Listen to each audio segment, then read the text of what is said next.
Semua, Assalamualaikum. Hari ini saya nak kongsikan cara untuk redakan batuk anak dan hilangkan batuk anak yang berterusan tu. Batuk anak memang sangat mengganggu, kita sangat risau kalau anak kita batuk. Dah puas bagi ubat doktor pun tapi tak berkesan juga. Sebabnya dekat paru tu dah ada keradangan, dah penuh dengan kahak. So macam mana nak keluarkan kahak, redakan kita punya keradangan anak dekat paru-paru anak? Caranya sangat mudah. Caranya ialah dengan bagi dia suplemen Omega Guard ni. Omega Guard ni adalah anti radang. Dia akan bantu redakan keradangan di bahagian paru anak dan dia juga bantu cairkan kahak anak kita.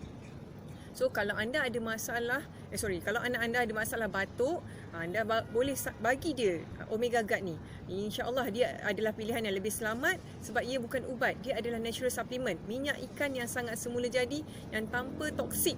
Kebanyakan minyak ikan kat pasaran ada toksik, tapi minyak ikan ni sangat special tanpa toksik. So anda boleh bagi anak anda tanpa was-was.